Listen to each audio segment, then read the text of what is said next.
Today I want to talk about not what I'm reading, but what I'm playing. That is a board game I'm playing, and that board game is Pavlov's House, the Battle of Stalingrad. Yes, a whole game just about one battle in Stalingrad. This is a great game, and I like board games anyway. During the whole COVID thing, I started playing more solo board games, and this one came in. This board game is one that I picked up on Kickstarter, and was really glad that I did that.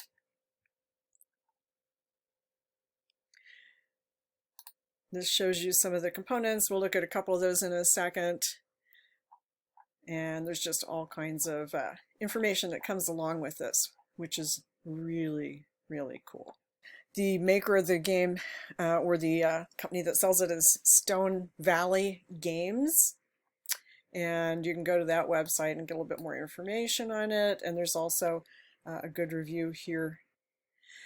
And I will put links to a couple of reviews that might interest you if this game interests you at all.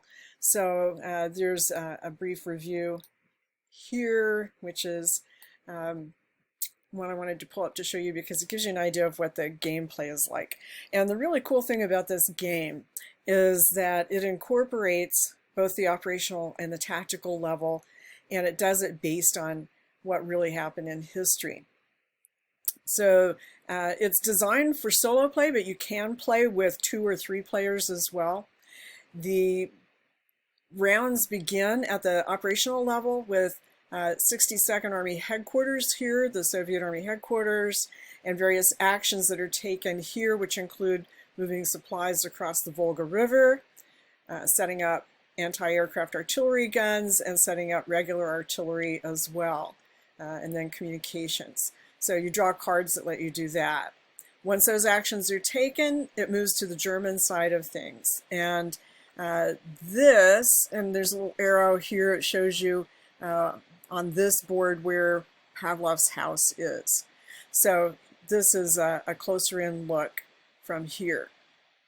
Here you've got 13th Guards, Division Headquarters, and Pavlov's house. The actual building is here, and as far as I can tell, the map is pretty historically accurate, which is really incredibly cool. And here you will draw cards that bring in various German units and tanks and other kinds of threats, snipers and whatnot. And they will start on these tracks and move towards Pavlov's house.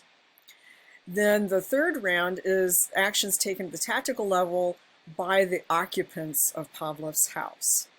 And the real building is 4 stories, but they've got it condensed down to 1 here, understandably. But what's incredibly cool is the counters for the Soviet individuals that come into the house are based on real people. So they've got the names of the real people who are involved there, photos when possible. They don't all have photos, but they're all there, as well as the equipment that was available to them. So the historical accuracy is pretty cool, that the units that are on the board, both Soviet and German units, are real units that were there. And I think that they've got the action as close as you can get it in a board game to trying to recreate what happens in this game. The person who designed the game is David Thompson, and there's a good series of videos that he did on this that show you what the whole thing looks like. It looks kind of complicated when it's all laid out like this, but it actually is a fairly simple board game, and it goes pretty quickly. So you can play this whole game in an hour and a half, usually. It gets faster as you go over the learning curve, obviously. So if you're interested in that, I'll put a link to that. What you want to look for on YouTube is Skirmish Tactics, is David Thompson's channel name here. And so he will walk you through exactly how to play this game. Now let me switch over to another really cool thing they did. So they also provide a companion guide for Pavlov's house. Let me just make sure we're getting the whole screen here.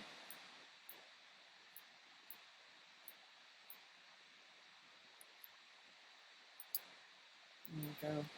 So this is where he goes into the history, and he must have just done an amazing amount of historical research to try to figure out what happened here. And so what's not in the rules, he puts in this guide, and we won't go through the whole 44 pages, obviously, but he does go through the units that are involved there, as well as many of the maps and individuals who are involved there too. So pretty good maps, as you can see here.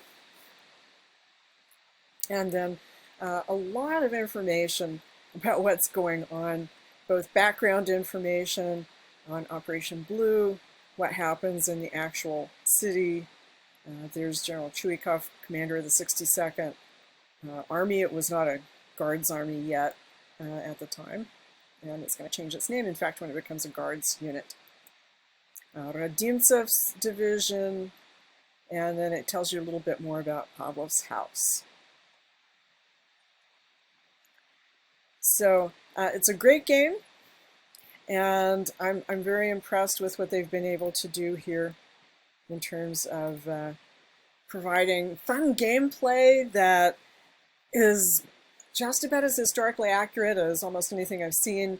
Now, of course, it's all going to be up to rolls of the dice and cards as to what actually happens in any given game, so you're not going to recreate the exact history of this, but playing out the units and the kinds of actions those units can take, and trying to come up with ways that artillery and snipers and the Volga flotilla and everything else can come into play, I think is really amazing. I'm very impressed with this game.